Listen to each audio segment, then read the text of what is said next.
when it comes to love, as I was sharing with us in the short, thanks to sciences and spirituality coming together, we have the capacity, at least here at IHP, to talk of how you're not going to be able to love if you don't love yourself first, with healthy self-worth and that ownership of the sense of self, which is where those first 3 years of life, they matter, and the first 8 years really. And so this is going to be a short one, and then we'll have an extended when I get back to where I'm at with our schedule and whatnot. But in the meantime, if you're new, welcome. So here's the mystic with attachment trauma information who gets to let you in on a fun fact. When you love, it's not the narrative, but it's the oxytocin gene hormone, the sense of safety from being yourself, and you owning your child parts. And so once you have your child parts owned and you're whole, and you know how to calibrate your nervous system and to work with that self-soothing and accountability and regulation, okay, that's when you're going to know what love means, because you're going to be able to know your authentic needs are air, water, and food, and you're going to be able to support you and others and to work with those individuals who are also not just quite yet there. At the same time, it's not our responsibility to do the emotional work for others, which is also why when it comes to lovers, it's if they laugh, love, and live with you, meaning living life. So if you have people who have unhealthy, self-soothing, negative ways, they're not going to be able to love, okay? And that's why Tom and Jerry type modalities, that's not love. Those are people who are playing a cat and mouse game that is really uninteresting to the healthy, self-worth, secure, detached person. And when you go and see a lot of different interviews, they've been basically speaking out the same data points for the ones who are healthy, self-worth data points. Then we got our shame button people who are doing something completely different, but that's for a side note. In the meantime, for again, this one, as I come to give you the gist of the conversation, is a person who has healthy self-worth will know how to commit to a relationship. You don't stop loving someone just because they have some behaviors. You address it with conversations. But you also won't be in a relationship where you have a person who's not doing any of emotional, mental, or physical uplifting. So like the Zen master to me is completely uninteresting. I would not be with the Zen master. He doesn't know how to do his own emotions with mindfulness. He's not Zen. He's not a master.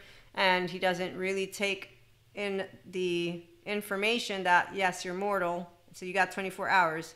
You can do a little bit more mindfulness practices versus talk about your emotions as laundry.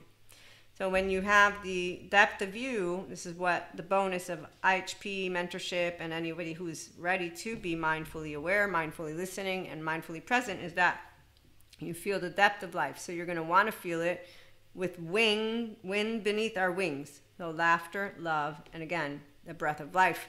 Sharing the depth of an emotion with somebody who knows how to be in their ventral vagal state is very different than being with people who have emotional buttons and triggers and they want to control the situation, because that's where they're in a nervous system that is not in a soothed state. So we continue to have our lovely oversoul, for any one of you who is a mystic, to put into practice. Your relationships get you to learn to continue to live a life without those basics of where if somebody is interacting with you in a way that is unhealthy, you get the opportunity to be the pacha of the situation. That's number one with your relationships. And when it comes to partnerships, they're not partner material.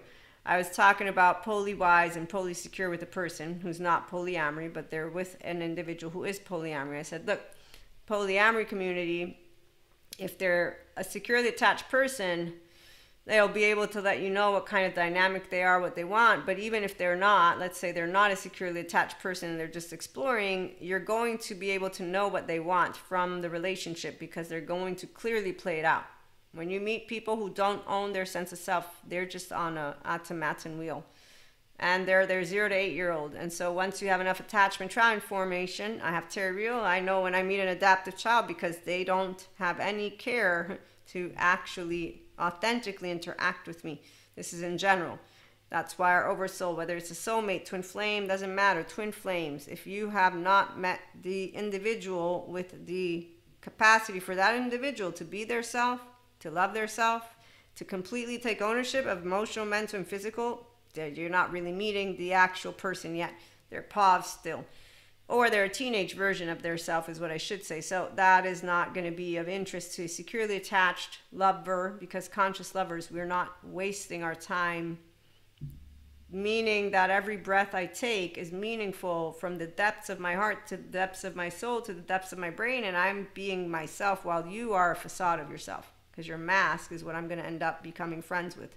And or lovers, no, again, not lovers. Once you get aware enough, you will spot that which is a Tom and Jerry cat and mouse thing. Is not something you engage in at all, and that's not love. In fact, it's not the oxytocin gene hormone. It's a visceral, without the higher chakras at all. So long story short, when you do know how to love yourself first, and you know how to own your sense of self, and you are a healthy self-worth person, you will love. And when you meet those who can't love, you'll know it, because you'll notice that they're playing some type of unconscious game, which you don't go telling them either, because they're not interested in getting themselves to a therapist. If they were, then they would not be doing what they do. So when someone doesn't text you back, when somebody is cold, distant, when they don't talk, there's really nothing that a healthy self-worth person will do, because that's the immediate indication of, I got a person who is not going to be a groovy kind of love.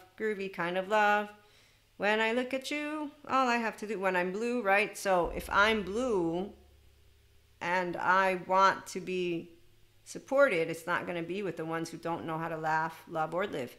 Their unhealthy self-soothing mechanisms are what they're going to bring to the table, meaning their manners, maladaptive, all of it.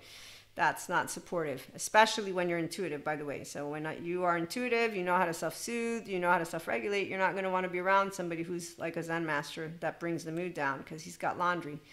You'd rather be with your own routine, because that's what's going to uplift you. Also, we do have things going on outside in the world that are very important, which is why would you spend any time with somebody who doesn't want to try to get over that hump?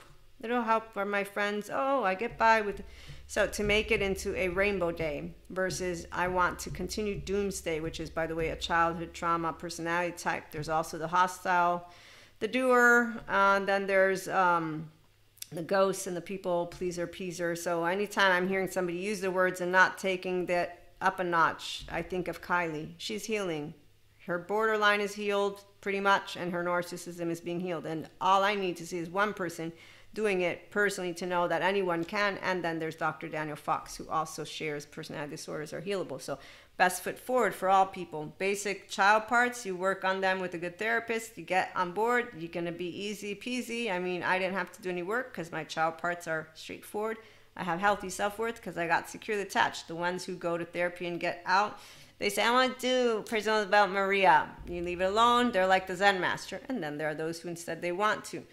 So you're going to meet love when you meet people who want to do love, laugh, and live.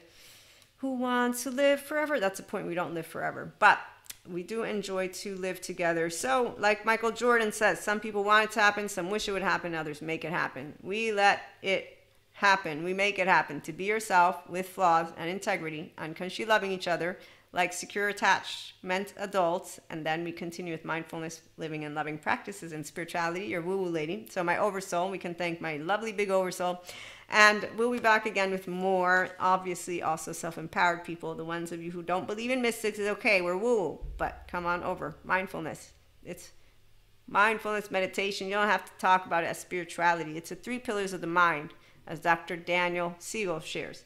So it's called integration of brain and moving into restorative embodiment. And that's where self-awareness, accountability, regulation. See you again soon.